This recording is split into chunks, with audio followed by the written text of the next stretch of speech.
Hello and welcome. I'm Raziel, and so there's a conversation going around about going mainstream. And as always, I'm late to the party because I have to gather as much information as I can to condense down into a 10-minute video or 20-minute video, depends. Because I like to be quite on point and not to be, too rambly about it.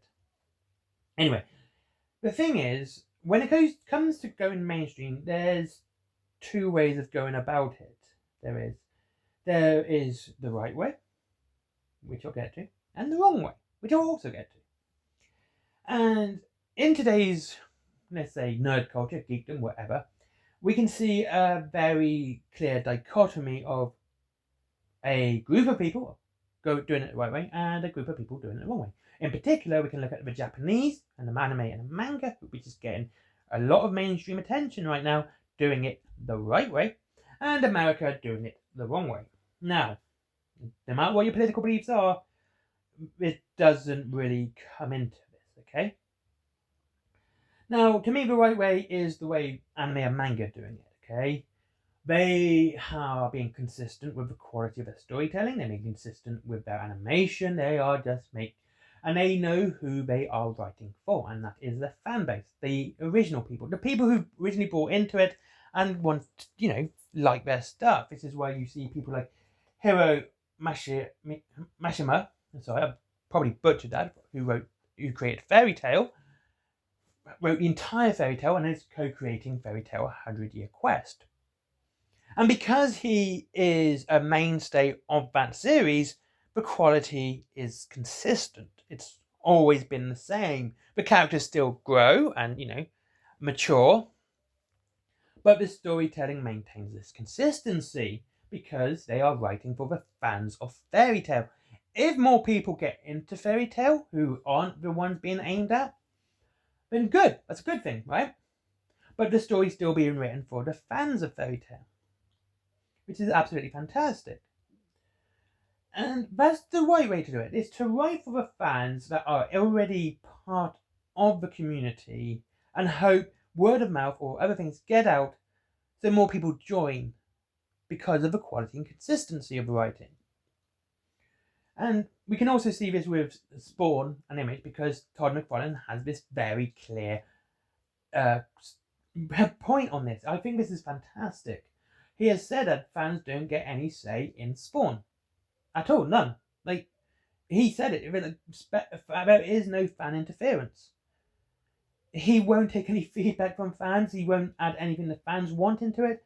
He writes it for the fans, but it is his creation. The same with Hiro Mashima. Again, probably butchered it, and I do apologise. Because they have strong controls over their creations, they can do what they want with it without anyone else getting involved, which is absolutely fantastic in the way it should be. I'm always pro-creator here. Pro-creator. I'm immature. Anyway, point being, both of those books, which I've just mentioned, Spawn and Fairy Tail, have maintained consistency. Fairy Tail to a point that's why 100-Year Quest was, made, because people wanted to see more stories of Natsu, Lucy, Grey, and Urza, and Happy, I suppose. Okay, there's nothing wrong with Happy. He's quite funny. And it's the same with Spawn. That's why it's been going for 300 plus issues at this point. I think it's the longest running black comic book character in the world. Longest single run, by the way. Black Panther came first, don't get me wrong, but the longest running single, run of comics with a black character as its main has been Spawn. Okay? Because again, like I said, Todd McFarlane has stretched a strong leash on it. It's like a very short leash on it, it's just not strong. And yes, he does let other people write for his books, but you can definitely tell that he is the one in control of Spawn, the flagship. It does seem that things like Scorched, King Spawn, Rat City, and Gunslinger, he lets people get away with a little bit more, but it has to be very much grounded in his universe. It cannot step out of line. And if they do something outside of it, it has to somehow connect to, like, Gunslinger, who's part of Scorched. When he's not doing something that's part of Scorched, it's somehow got to go in with Scorched, so it remains consistent in the universe. there's obviously going to be some contradictions because it just happens. It's just the way it is. There's a lot of comics we're talking about here. And now Marvel and DC did do it this way for a long time, and we can see this with the first 2 X-Men films and the first 2 not first 2 Spider-Man films, but the Sam Raimi Spider-Man films, the cartoons of the 90s as well, where you could see these weren't actually aimed at a wider audience. These were aimed at kids who liked the comics. The films were aimed at the adults who liked the comics, and because they were the target audience, they did very well, and the quality was very high. Same with the original 2 Batman films. The ones with Michael Keaton. They were aimed at comic book fans. And Batman Returns, which got a lot of slack because, it was very grown up, very mature, still stuck with what was happening in Batman at the time. It was consistent with the fans of Batman. So yes, that's the way things should go mainstream. They should remain consistent with the original fan base, let it grow naturally. People, word of mouth, saying, look, you might enjoy this, why didn't you give it a go? And then people give it a go, they say they like it, they don't, they become fans, they don't, whatever. But in the end, it will grow and grow and grow because of word of mouth, and the quality will remain consistent because it will continue going with what the fans expect while having control very tightly controlled. I'm sorry, that sounded just daft better in my head. Anyway, however, Games Workshop seems to be following the MCU route and the DCEU route, and that is less based on fan expectation, but aiming for what they think the wider audience wants. And this is the absolutely incorrect way of doing this, because your original fan base is your foundation of a fandom. It's the absolute grounding of what it is. If you do not have the expectation, if you do not live up to the expectation of your original fan base, they are not going to talk about it, and it's just going to end up crumbling and fading into obscurity. We are seeing that now with the MCU. MCU trying to reach the wider audience is crumbling fast, because when you go to and try to go to the fan expectations when it comes to quality and consistency, you will maintain that quality and consistency because you have a very small target audience who are going to talk about it and how good it is, and therefore it'll grow, especially on social media, from the people who are very passionate about it. And the thing about passion, it can go both ways. I'm a big fan of Spawn. I know the Spawn movie is atrocious. It's a bad film. I love it. Right? I absolutely love it. It's one of my favourite films of all time. Is it good? Nope. Is it absolutely bad? Yep. Is the CGI awful? Yep. However, I just enjoy it because it's fun. It lives up to my expectations as a Spawn fan because it's a Spawn film. Well, everything about it is bad, but it still lives up to the fan expectation of what a Spawn film should be. Spawn is Spawn in it. He isn't any sort of character other than Spawn.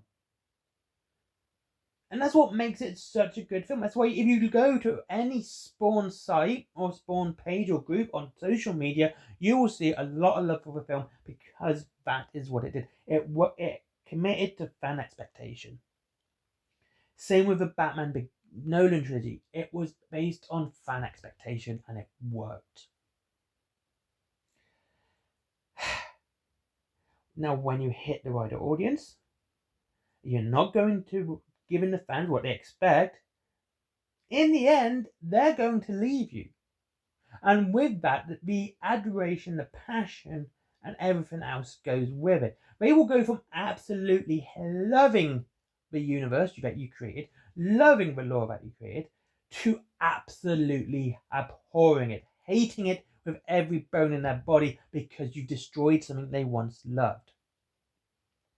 because you went for the wider audience. You went to try and buy yourself into the mainstream rather than committing to the audience you have, allowing it to grow naturally, and and keeping the quality and consistency of that. To, oh, we need to reach more people because we want more money, so we'll just water it down, and then we'll water it down a little bit more, and then we'll water it, and then you've got nothing of what the original universe was like. You've just got a big wet puddle. I mean, you can actually see this with the Horus Heresy books. If you look at the start, it was very much based on the fan expectation. We knew what happened at the end of the Horus Heresy. But seeing how at the start Horus was being manipulated from the start by, Erebus and Lorgar and Caltheron, who all should be yeeted into a sun right after Rogel Dawn, by the way. Rogel Dawn should go first. He'd be like a guiding bullet, a big golden guide. Anyway, point being, we saw the manipulation of Horus, and it worked because it really gave the fans what they wanted. They wanted a reason why Horus turned, and it wasn't a fault of his own. He didn't just suddenly go, "I'm evil now." He was manipulated into it. It showed Primarchs as humans, and then later on in the Siege of Terror, in particular, Horus goes from this human who was manipulated, to this moustache-twirling evil guy. Same with Abaddon. But you could actually see this happening in real time. As it was trying to reach a wider audience, Horus was getting watered down from this person who was slowly turning evil, and he was turning, don't get me wrong, he was removing people that was questioning him, he was becoming a tyrant, but he was still having to be constantly convinced by, Erebus and Caltheron. They were getting these, and Lorgar, having these secret conversations that were never told, or we were never told what was happening. They were all secret. And he was being manipulated from the start and constantly to, he's just an evil bad guy. Because why have any ambiguity in the conversation when you could just say, bad guy, good guy? And then, of course, you got Games Workshop saying, oh, there's no real good guys, which is also a sign of watering down. Because these modern writers cannot write a good guy at all. I'm not even joking. They cannot write a good guy. Because a good guy has things like self-control. If we take Superman, for example, which has been poor for a while now, but actually Absolute Superman's pretty good. Anyway, Superman's biggest weakness is he is human. Okay, he's Kryptonian, but he is human in the more philosophical. I cannot say that word. Philosophical sense. We'll do that one because I cannot say that other word. Anyway, he is only human.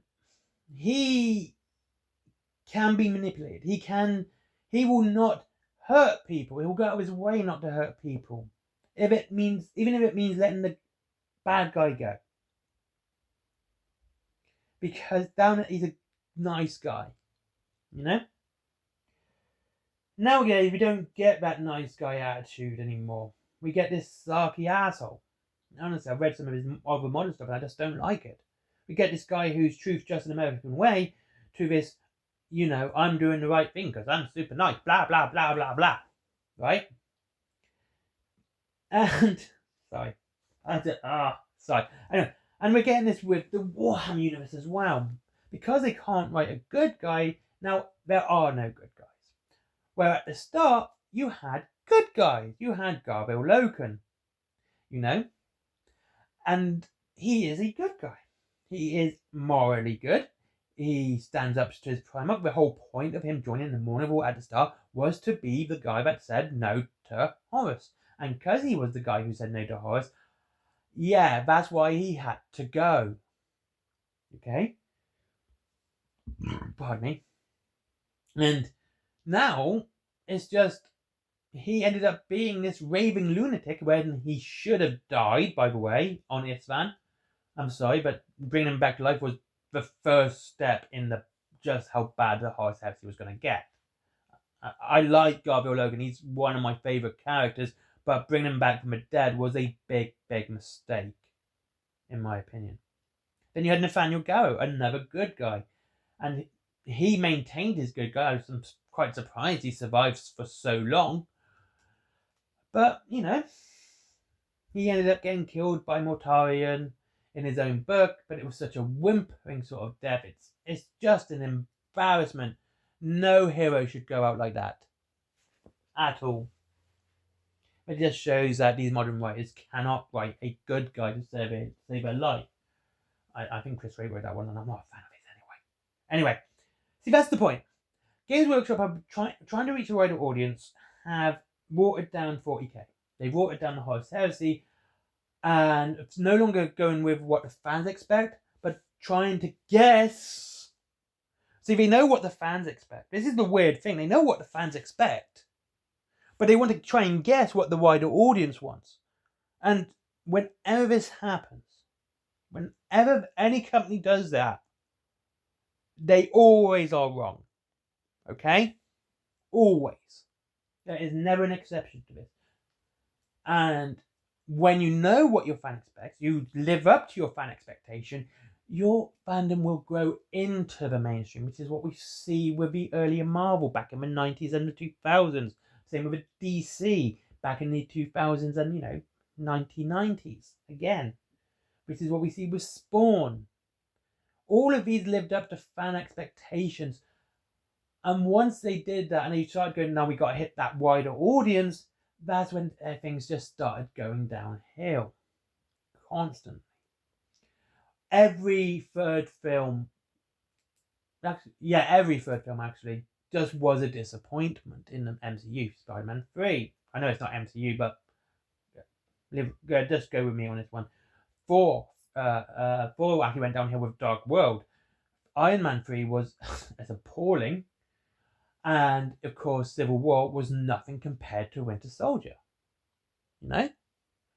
Because where the first 2 in each of those, and the first 4, was aimed at fan expectation, the others were aimed at for a wider audience, therefore they lost a lot of what made them good. Anyway, I think I've rambled on enough. Almost 20 minutes, so I do apologise for this exceedingly long video, but my basic point is, if a company maintains consistency and quality and goes with fan expectation rather than wider audience, they go into the mainstream very strong, very well, and will continue to grow. If they go into the mainstream aiming at a wider audience, going with money rather than common sense, they will just not do as well. It will get watered down and weaker at the same time, and it will never be good again, because they are losing the very soul of what made them good in the first place. Anyway, thank you very much for watching for this very long, rambly video. That's 20 minutes. I do apologise. Not like me. Anyway, have a great day, and I'll see you all again soon. If you wish to save money on your wargaming, of course, there is Forbidden Games down below if you wish to save up to 20% off and free delivery up to £20. There's also Forbidden Planet for comics, DVDs, mangas, etc. They're quite cool. You get some nice good sales there as well, which I often hit. There's also Skyforge, good friend of mine. Let's give him a click. Get him on that Google algorithm. Good friend of mine. I do not get paid for that one in particular. He knows I do it because he's a good mate of mine, and I want to support a friend's business. Nothing more, nothing less.